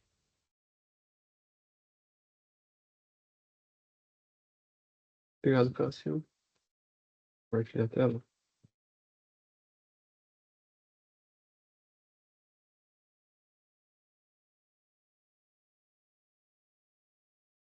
Bem, passando então pela análise da operação eletroenergética, bem de forma sucinta, passando inicialmente então pelo acompanhamento do fator de ajuste DMRE, o GSF. Então aqui trazendo com base nas últimas informações disponíveis da operação até o dia 15, com base no IPDO de ontem. Nós temos então a expectativa combinados aos dados de geração conforme a última revisão do Decomp, um valor de 67,6 para o GSF, o fator de ajuste do MRE, ao passo que o fator de ajuste para fins de repactuação, né, o GSF flat, considerando os mesmos dados, mudando apenas a garantia física respectivamente, temos uma expectativa para o mês de julho de 66,6%. Outra estimativa é justamente a de encargos, com base no despacho térmico, e aqui trazendo as modalidades para cada uma das modalidades de despacho, a partir dos últimos dados disponíveis, dessa vez considerando os dados abertos do INS, né, de forma horária até o dia 13, o BDO para o dia 14 e o IPDO para o dia 15, nós temos que, até o momento, grande parte das modalidades de despacho do mês tem se concentrado em 4, isso é, inflexibilidade, ordem de mérito, unit commitment e exportação, sendo que inflexibilidade e exportação não resultam em encargos, ordem de mérito ocasionalmente no custo de descolamento, e unit commitment, né, totalizando uma expectativa até o momento de 12,1 milhões de reais, e o constraint off térmico com 2,9, totalizando 15 milhões de reais até o momento no mês de julho. O custo de descolamento, por sua vez, estimado em 2,3 milhões de reais. Isso eu encerro essa primeira etapa, e ainda no contexto do SS, eu passo a palavra para o Vinícius. Obrigado, Lucas. Então, agora que o constraint off das usinas eólicas passou a participar da contabilização, a gente vai passar a trazer uma estimativa desses encargos por constraint off das usinas eólicas para o mês corrente. Então aqui, né, como é a primeira vez, a gente vai passar um pouco a metodologia que a gente faz para essa estimativa. Os dados iniciais dos cortes são obtidos do portal de dados abertos do INS por conjunto de usinas. A partir desses dados, a gente aplica o tratamento do procedimento de operação módulo 5, submódulo 5.13 do procedimento de rede do INS, que são aplicados os seguintes filtros. Os casos em que foram impostas limitações pelo operador. Aí tem esse segundo ponto, né, que é uma comparação para ver se a usina tinha disponibilidade e geração de referência anemométrica maior que a geração verificada. E casos, por fim, casos em que a geração verificada ficou próxima da limitação imposta, com uma tolerância de 5% sobre a limitação imposta, que não pode ser maior que 5 megawatts. Então, aqui nesse gráfico a gente tem alguns exemplos aqui. Nesse primeiro caso, né, não seria considerado um corte habilitado para ressarcimento, porque a geração observada ficou um pouco maior que a geração de referência. Nesse segundo caso, seria qualificado, porque a geração observada ficou menor que a disponibilidade de geração de referência e estaria bem próximo da limitação imposta pelo INS. E esse terceiro caso não seria considerado, porque a geração observada ficou fora ali da faixa de tolerância da limitação imposta. Após isso, né, esses cortes são valorados ao PLD horário do submercado ao qual eles pertencem, e isso é feito apenas para os cortes por indisponibilidade de transmissão. Então é feita a apuração da franquia de horas de redução por indisponibilidade. A regra prevê que as usinas só têm direito a ressarcimento a partir de um número de horas para cada ano civil. Então, por exemplo, para o ano corrente, para as eólicas, esse valor é de 83 horas. Então, as primeiras 83 horas no ano que a usina tem um corte por indisponibilidade, ela não tem direito a ressarcimento. Isso só acontece depois da hora 84, conforme estabelecido ali nos artigos, né, destacados da resolução normativa. Então, aqui embaixo a gente tem um gráfico para ilustrar isso, que seria para o ano de 2023. As barras são o volume de corte em cada mês, e a linha é o número de horas que teve esses cortes por indisponibilidade. Então a gente vê que essa usina, esse exemplo aqui, essa usina só atingiria esse número mínimo de horas para ressarcimento lá de agosto para setembro. Então até agosto esses cortes não seriam ressarcidos. As cores aqui então indicam, as cores das barras indicam quais têm direito a ressarcimento e quais que não têm.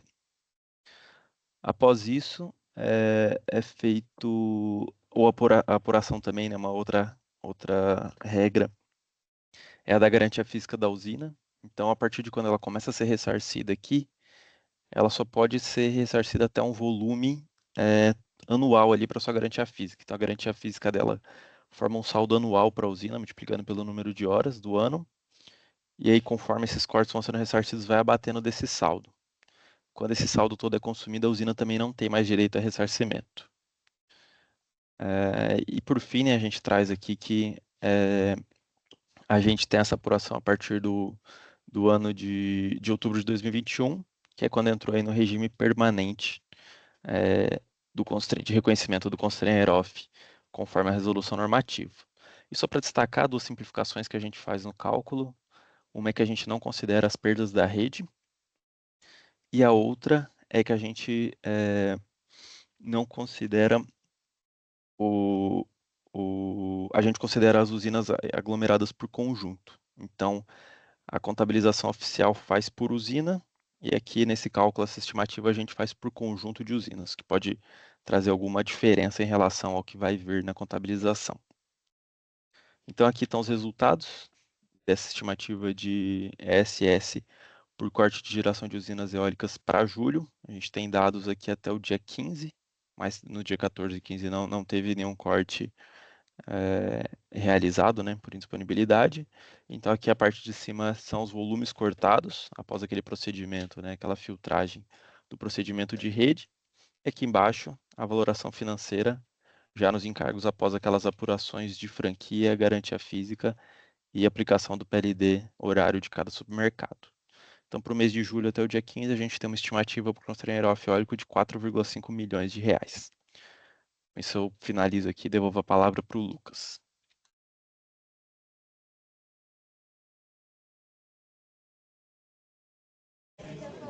Acho que é para o Cássio, Vinícius. Vai entrar aí. Perdão, para o Cássio. Obrigado. Bom, deixa eu pegar o compartilhamento da tela aqui, só um segundo.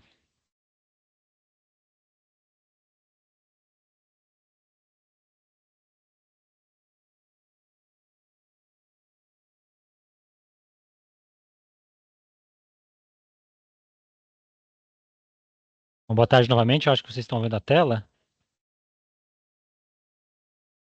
Bom, a gente traz atualizando com relação à exportação internacional, né? Então a gente traz aqui o gráfico atualizado. Então, do lado esquerdo, preço spot no Uruguai e na Argentina.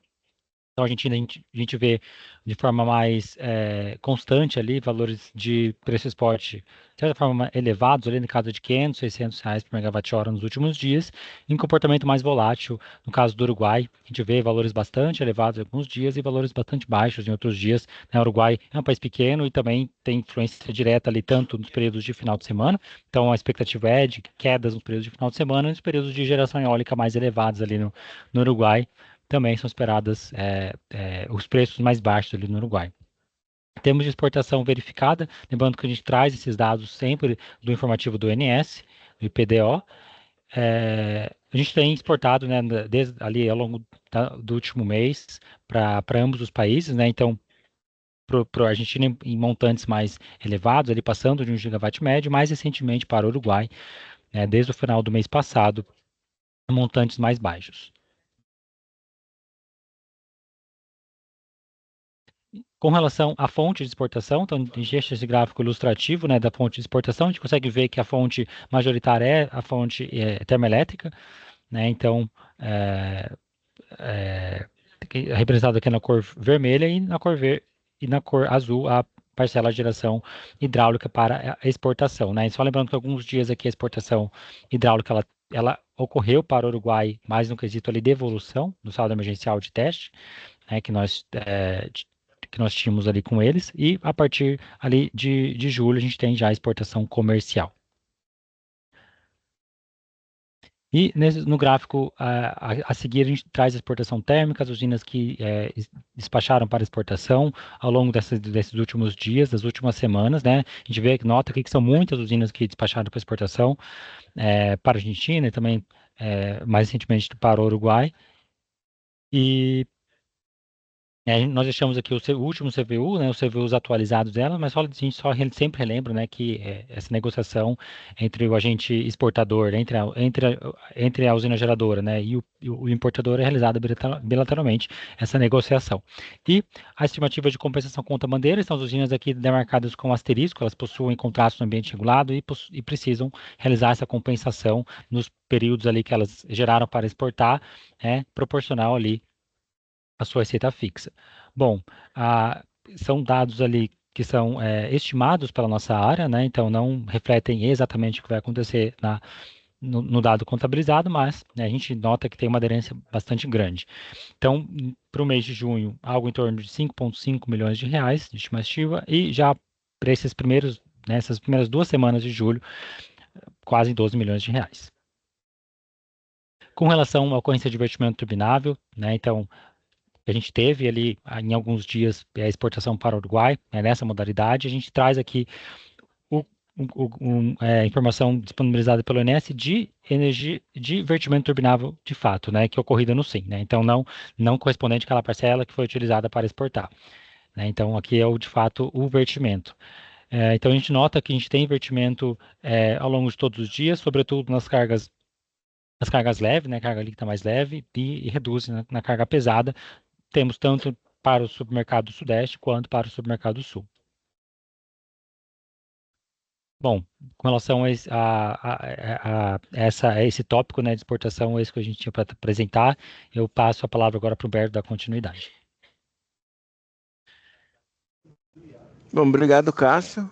Dando sequência aqui em relação ao comportamento do PLD, só compartilhar a tela. Bem rápido, né? Acho que está tranquilo, vocês já acompanham bastante nessa questão, mas só a gente deixa aqui também mais para consulta e avaliações rápidas, né? A questão do histórico do PLD agora para o ano de 2025, né? Nós observamos aqui o PLD ficando em janeiro boa parte dele no piso, né, tendo poucos picos aqui do PLD mais no final do mês, mas uma significativa aqui no dia 20 de janeiro. Fevereiro, já uma pequena elevação aqui no PLD, passando ali para patamares acima de R$100, com picos um pouco mais proeminentes ali, chegando a R$254,93 por megawatt-hora. Em março, PLDs ainda mais elevados, né, chegando até R$460 ali aproximadamente, o pico no dia 18 de março. Depois, né, uma melhora ali em relação às afluências, reduzindo o PLD aqui em abril, com um pico em R$297,87 por megawatt-hora.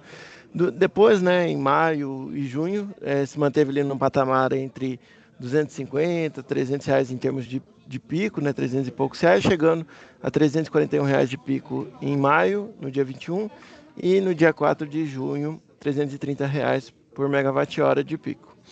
E por último aqui, né, o mês de julho, nós temos aqui o PLD mais elevado às 18 horas do dia 14 de julho, no valor de R$276 por megawatt-hora. E o que a gente observa, né, o comportamento do PLD sempre variando ali, principalmente com a carga líquida, e chegando ali na grande maioria dos dias, né, com exceção de algumas semanas ali que a geração eólica frustra um pouco mais, mas o PLD chegando no valor piso, mesmo durante os dias de semana, né, e uma característica que tem se intensificado aqui nesse último ano, principalmente nesses últimos meses. Bom, o Mercado Sul, né, ele tem uma diferença mais expressiva aqui no mês de maio, principalmente pela condição dos reservatórios ali, né, então a majoração do envio de energia para essa região. Em relação à região Nordeste, né, a gente já vê principalmente o excedente de geração ali da região Norte e Nordeste impactando aqui, principalmente nos primeiros 5 meses do ano, né, mantendo o PLD ali no piso na grande maioria desse período. E o Norte também bem semelhante, né, já só em alguns momentos tendo variações, né. Bom, em relação a isso, era isso que eu tinha para apresentar, né. Eu passo a palavra agora para o Cássio, para chegar à apresentação aqui da projeção. Obrigado, Humberto. Boa tarde novamente a todos. Bom, dando continuidade à apresentação, o último tópico, né, da nossa apresentação corresponde à projeção do PLD, então nós atualizamos a projeção e a gente vai trazer os principais resultados aqui na apresentação de hoje.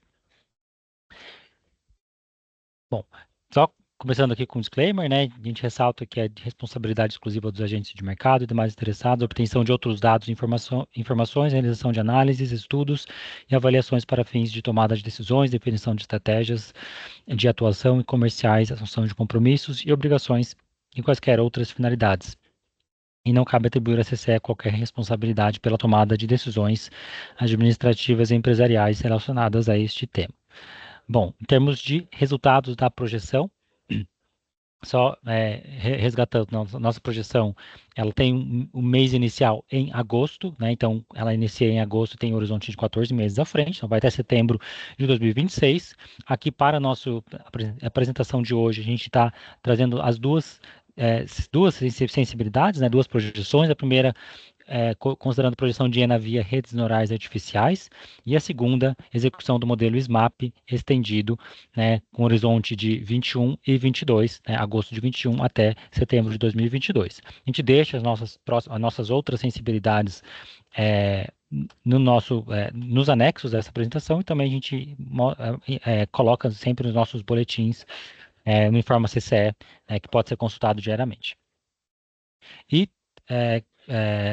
dando continuidade em termos de resultados, né? Então, resultados do PLD do Sudeste, dessas duas projeções, o que a gente nota, né? A gente nota que no caso da RNA, a gente tem uma hidrologia mais otimista em relação ao SMAP 2021, né? A gente vai ver nos próximos slides, né? Mas a RNA a gente vê ao longo dos próximos meses, né? Desse período seco, a redução dos níveis de PLD, dos valores de PLD, até o fechamento do ano, chegando em 2026 no piso regulatório, né? Então a gente sai da casa de R$200, tanto expectativa para julho quanto para agosto, né, para algo em torno de 170 no bimestre seguinte e já chegando na casa dos 100, né, em dezembro, por exemplo. O caso do SMAP 2021, a gente já tem uma manutenção dos níveis, né, dos valores de PLD para os próximos meses, até o final do ano, na casa de entre 200 e 300 reais por megawatt-hora, né, assim como foi nos últimos meses também, né, então algo em torno de 200, 300 reais por megawatt-hora, e só em 2026 que a gente tem valores mais baixos, né, então as curvas elas se encontram em 2026, também o SMAP 21 chegando a alguns meses com o piso regulatório. Em termos de média, considerando que a gente já tem contabilizado ou já temos publicado, né, em termos de PLD, mais a expectativa futura com base nas projeções, de 25 para a RNA na casa de R$ 178 por megawatt-hora e 26 em R$ 77 por megawatt-hora, e o SMAP 21 em 219 para o ano de 2025 e R$ 91 para o ano de 2026.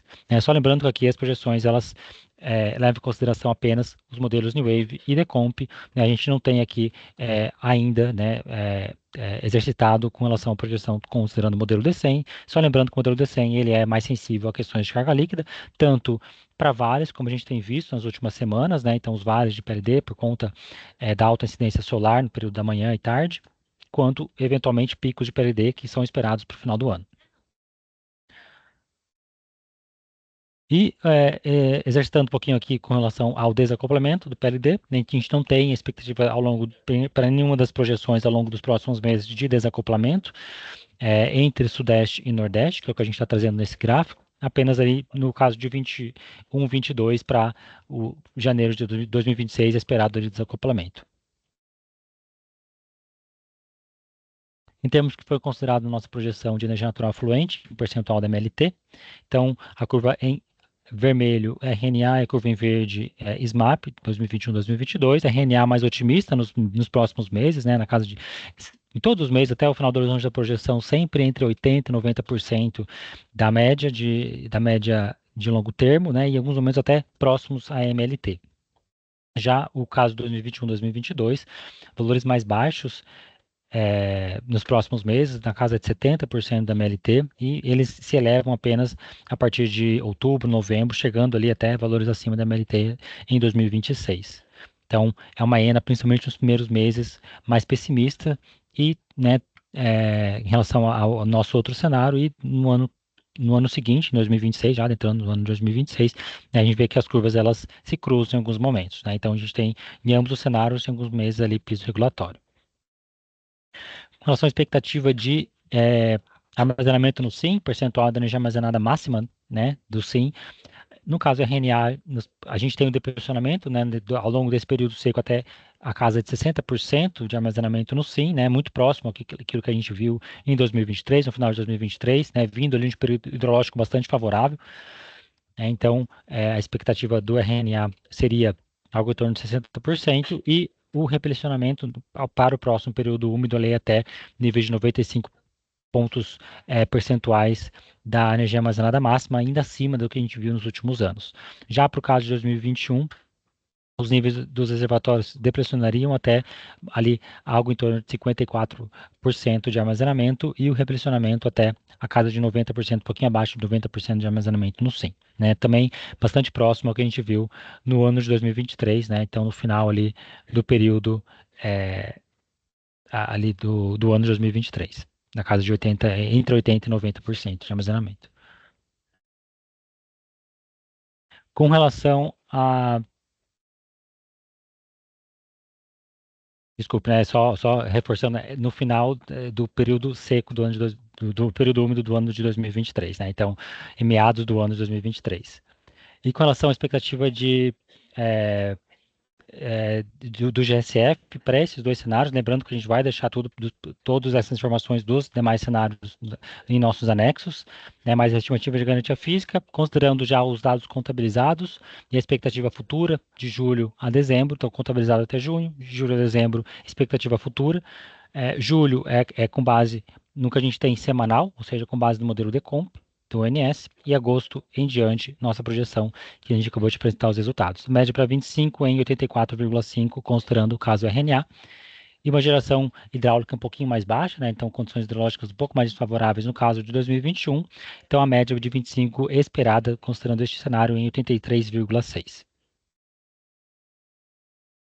E por fim, a expectativa de bandeira tarifária, né, para esses dois cenários. Então, para o caso RNA, seria uma manutenção, né, da cor da bandeira, vermelho patamar 1 para o mês de agosto, e migraríamos no bimestre seguinte para a bandeira amarela, e só então, a partir de novembro, bandeira verde, ficaremos ali um bom tempo ali ao longo de 2026. Né? Então, aqui a gente tem o PLD gatilho e o GSF Bunch, a projeção. E para o caso de 2021, a gente já tem um cenário um pouquinho mais desfavorável, então a expectativa para agosto é migrarmos para a vermelha patamar 2 e então retornarmos para a vermelha patamar 1 apenas em setembro e a partir de outubro até o final do ano, bandeira amarela, e só em janeiro do ano que vem já entraríamos na bandeira verde. Em termos de resultados da projeção, a gente tinha para trazer isso. Eu agradeço novamente e passo para o Humberto fazer as considerações finais. Muito obrigado. Bom, obrigado, Cássio, né? Só ressaltando que a gente sempre apresentou mais cenários da projeção, né? E eles se encontram ali na parte do anexo, né? Então, lá a gente tem um cenário também 2017, que é um cenário um pouco mais pessimista em termos de precipitação. Também temos dois cenários do CFS, considerando um cenário de valor esperado, que seria a média ali de alguns cenários, e também um valor limite inferior. Né? Então a gente sempre disponibiliza nos anexos aqui do encontro também essas sensibilidades, e semanalmente lá no Informa CCE a gente disponibiliza a atualização dessa projeção toda quarta-feira. Acho que adicionalmente, né, gostaria de reforçar, acho que a apresentação que o Vinícius fez em termos do considerando off eólico, né, ele avisou ali, né, mas só reforçando, a gente passou a divulgar essa questão porque agora já no aporte financeiro, né, de junho já foi considerado para contabilização, né, então acho que a gente consegue agora antecipar uma estimativa de valores, lembrando, né, como ele comentou, temos simplificações, mas numa estimativa inicial para o próprio mês de junho, né, nosso valor ficou da mesma ordem de grandeza, né, então por isso que a gente decidiu trazer aqui, né, a partir de agora, esse acompanhamento e assim que possível também no nosso boletim ali, Informa CCE. Bom, em relação às perguntas, a gente traz aqui a primeira pergunta do Humberto Moraes. Prezados, boa tarde. Com a perspectiva de antecipação de usinas para agosto e outubro, as usinas que serão antecipadas para outubro já serão modeladas nos decks de New Wave, Decomp da CCE no deck de agosto? Bom, obrigado pela pergunta, Humberto. Em relação à antecipação, a gente está sempre seguindo a assinatura dos contratos, né? Então, como a Cássia e o Lucas mencionaram, a gente já tem, não vou falar exatamente o nome, que senão eu posso esquecer de alguma, né? Mas temos 3 usinas, né, que estavam para agosto, que já anteciparam o contrato, né? E temos ali a Ilha Arjona, que ainda não assinou, né, devido ao entendimento ali, algumas questões que eles estão discutindo para assinatura, né? Então a modelagem está sempre seguindo a assinatura dos contratos, né? Então para as de outubro, né, a gente também vai continuar com esse pré-requisito, né, de esperar a assinatura de contratos, e também, né, a gente tem um condicionante adicional para aquelas usinas que não têm operação comercial, né? Então a gente depende, né, desses dois pontos aí para fazer a modelagem, pelo menos que a gente tem praticado para essas representações, né? Então, assim como na última revisão do Decomp, as que estão de agosto já entrou, uma que tinha assinado já entrou na revisão do Decomp, né? Agora para a próxima semana, as outras duas que a gente já disponibilizou o CVU nos dados abertos, né? Sempre que está sendo assinado, a gente está disponibilizando o CVU nos dados abertos para que seja modelado ali para o segundo mês em diante, nesse caso. Bom, em relação a gente tem uma outra pergunta, vou pedir o auxílio aqui do Cássio, né, e talvez até do Vinícius, né, eles ficam à vontade para me auxiliar. É a pergunta do Sérgio Augusto de Moraes Filho. Prezados, boa tarde. Poderiam indicar qual a fonte dos dados usados para montar o gráfico de carga líquida do SIM, por gentileza? Se quiser ir respondendo, Cássio, aí eu complemento o Vinícius também. O gráfico da carga líquida, boa tarde, Sérgio, né? O gráfico da carga líquida, ele é utilizado os resultados do modelo D100 da CCE, né? Então, a gente, se você precisar dos arquivos, a gente pode mostrar, mas a gente temos alguns arquivos que a gente utiliza para montar esse gráfico de geração, né, das fontes que estão despachadas centralizadamente. Então, a gente tem a carga do SIM e todo aquele grupo lá de geradores, seja térmica, PCH, PCT, né, que a gente abaixa da carga, e o CT. O CT, a gente... o próprio modelo D100, ele coloca ali, ele tem um arquivo de titulação, né, pdo.ct.dat, mas a gente retitula. Tem algumas usinas que tem algumas questões que precisam ser melhoradas, então a gente faz a retitulação de todas as usinas, de toda o tipo de despacho das usinas. Então e o CT é uma delas, a ordem de mérito é outra delas, que a gente faz essa retitulação. Eu acho que em termos gerais é isso, mas tudo a gente traz no modelo D100.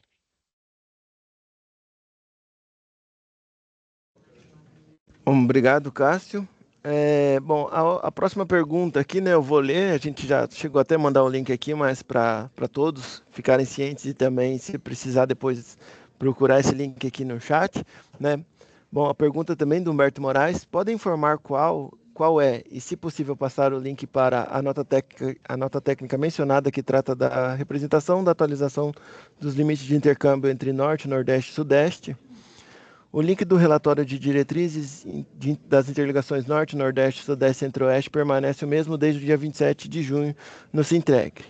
Aí ele chegou a mandar, né, também aqui o print, né, da nota técnica de diretriz, que realmente não se alterou. Né, então, em relação à nota técnica, a gente mandou o link aqui, né, quem tiver interesse pode acessar o chat, mas adicionalmente, né, ele fica lá disponível no Sintegre, né, e o nome do documento é Restrições Elétricas para Representação no processo de otimização da programação diária da operação. Né? Então, a gente até mandou um print aqui também, podendo observar que saiu no dia 26 de junho. Né? Então, no último dia, no próprio PMO, o ONS divulgou essa nota técnica, né? no final do primeiro dia, para utilização ali já no D100 do primeiro dia da semana operativa. Como naquele momento, né, a gente só tinha representação na rede, como o Cássio apresentou, né, para aquele período com rede, né, a própria nota técnica só indicava no D+1. A gente, até um dos agentes nos questionaram, né, que o ONS, quando que a CCE passaria a modelar, né, a gente conversou com o ONS logo após, né, durante aquela semana, até sugerindo, né, que o ONS adicionasse uma seção para o D+1 sem rede, né, para que a gente pudesse ter respaldo para modelar apenas no primeiro dia, igual o ONS tinha feito, mas eles já nos sinalizaram, né, e enquanto a gente estava nessa tratativa, eles já encontraram uma alternativa para modelar para todo o horizonte, com base na MMGD, como foi apresentado ali pelo Cássio. Né? Bom, acho que era isso para responder, aí o Moraes complementa, né, a essa resposta. Obrigado pelo retorno, Humberto. Sabe dizer se há algum estudo sobre o impacto do New Wave Decomp, já que vai influenciar o horizonte de planejamento? A CCE já adotará novos limites do DEC New Wave Decomp de agosto ou será dada previsibilidade para a adoção de novos limites apenas a partir de setembro? Bom, obrigado pela pergunta, Humberto. Bom, em relação aos impactos no New Wave Decomp, né, eu acho que a última informação que nós temos é a mesma que foi indicada ali pelo ONS no PMO, né, que não, nesse momento ainda não se vislumbra a consideração nesses modelos New Wave Decomp, principalmente pela questão da patamarização, né, como lá está dividido em 3 patamares, se faz difícil, né, definir ali o que seria considerado como dia, noturno e diurno, né, igual a gente consegue fazer no D100, e o D100, por ser cronológico, né, ele vai dividir nesses pedaços. Essa simplificação da MMGD permitiu ali aproximar mais para esses períodos, né? Mas quando a gente compacta a semana em 3 períodos, fica um pouco mais difícil, né? Então a última informação que a gente tem é a passada pelo ONS ali no PMO de não representação nesses modelos. Mas, né, ele já pergunta em relação a possíveis considerações pela CCE, caso sejam adotados pelo ONS, né? A gente destaca, né, que essa questão de limites de intercâmbio, por não se tratar de uma decisão externa ali do CMSE, né, seria apenas uma adequação ao CEP, como foi foi indicado pelo ONS, né? A CCE utilizaria de maneira conjunta, né, a partir do momento da adoção. Mas a gente só reforça, né, que a última informação que a gente tem nesse momento é que ainda não seria representado no New Wave Decomp, né? Mas a gente pode procurar trazer mais detalhes ali junto com o ONS. Bom, seguindo, né, a próxima pergunta do Lúcio e Delso Nano, né, peço desculpas aí. Prezados, o ONS tinha comentado que essa nova modelagem do DCEM não seria modelada. Houve alguma mudança? Bom, obrigado pela pergunta, Lúcio. Como eu mencionei, né, no próprio momento ali de confecção do modelo DCEM do primeiro dia útil ali desse mês operativo, né, desculpa, do primeiro dia desse mês operativo, dia 28 de junho, o deck do DCEM do ONS já veio com a representação para o primeiro dia. Até no próprio PMO, se eu não me engano, o Diogo já sinalizou que o ONS estava investigando tanto para o primeiro dia quanto para os demais dias ali do modelo DCEM, né? Acho que o Diogo foi o único que reforçou, né, que eles estavam buscando a melhor forma de modelar isso para o modelo DCEM. E até foi uma preocupação dos agentes, né, a questão de descasamento do DCEM, principalmente o DCEM que está mais próximo ali da programação. Mas, como o Diogo sinalizou, eles conseguiram já para o próprio primeiro dia do mês operativo, né, para o primeiro dia do ONS, e a CCE estava aguardando, né, ou conseguir modelar apenas para o primeiro dia em conjunto com o ONS, mas com o respaldo da nota técnica do ONS, que seria o D+1 sem rede, né, mas eles também já conseguiram contornar para todo o horizonte, né, uma modelagem para todo o horizonte, que foi passível da CCE seguir, como já é feito para as demais restrições ali do D+2 em diante. Bom, temos uma última pergunta aqui, né, do Bruno Ecker Pisani. Prezados, ainda sobre a análise PLD horário da semana operativa, em alguns momentos dos últimos dias, houve diferença de PLD entre os subsistemas Sudeste e Sul. Vocês chegaram a avaliar ao que se deve tais diferenças? Grato.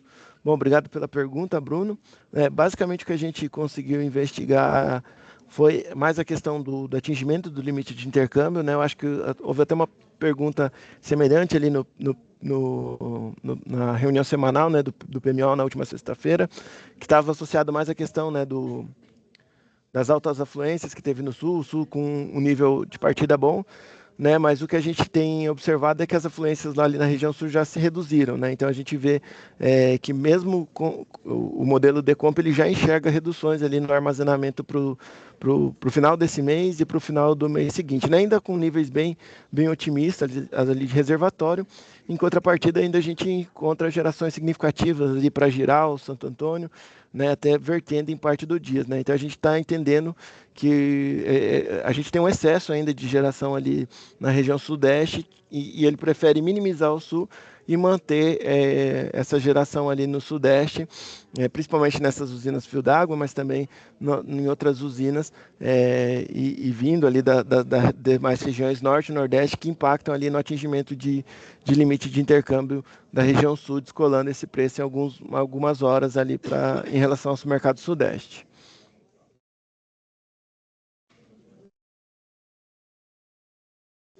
Bom, o Álvaro França, né, ele está trazendo aqui um comentário, né, acho que mais para a nossa avaliação. Né, boa tarde. Apesar de ser uma mudança de limite de intercâmbio, como não há modelagem prevista para esses limites com antecedência, acredito fazer sentido ter sim previsibilidade. Os agentes não têm como antecipar essa modelagem enquanto não houver uma definição por parte do ONS e da CCE de como será feita, de forma que não há previsibilidade para antecipação por parte dos agentes. Bom, obrigado pela indicação, Álvaro. A gente concorda em alguns momentos aqui nessa questão de alguns fatos eles acabarem fugindo um pouco de previsibilidade, né, de como os agentes conseguiriam antecipar. O problema é que as resoluções hoje que nos balizam para a gente praticar a previsibilidade, elas não contemplam, né, esses casos específicos, né. A gente entende, né, a gente até, sendo bem claro, assim, a gente teve uma discussão até associada à previsibilidade um pouco antes, até por isso que a gente atrasou aqui, mas a gente, ao olhar, né, as normativas, a gente não consegue respaldo para praticar previsibilidade e é complicado para a gente fazer isso sem um respaldo, né? Então, acho que a gente sim leva em consideração essas questões e nossa ideia é sempre ir melhorando ali, principalmente as resoluções, os normativos, para que a gente consiga dar mais segurança, principalmente para esses aspectos aqui, considerações que a gente encontra aí no dia a dia, né? E a gente entende que acaba tendo uma dificuldade de previsão, né? Mas dado o respaldo que hoje nós temos, né, a gente não consegue praticar previsibilidade para esses critérios, a não ser quando advém do CMSE, por exemplo, por essa questão de intercâmbio. Bom, acho que em termos de resposta às perguntas era isso que a gente tinha, só reforçar aqui em termos das próximas datas do encontro do PLD. Bom, nosso próximo encontro, né, então está programado para o dia 28 de julho, né, também às 15 horas, no qual a gente já traz ali o comportamento dessa segunda quinzena do mês de julho, né, ainda não completo, né, mas trazemos até o dia 28 e também o comportamento da primeira semana operativa, já olhando o mês de agosto de 2025, né, então agradecemos todos que nos acompanharam até esse horário e desejamos ali um final de expediente, uma boa tarde a todos.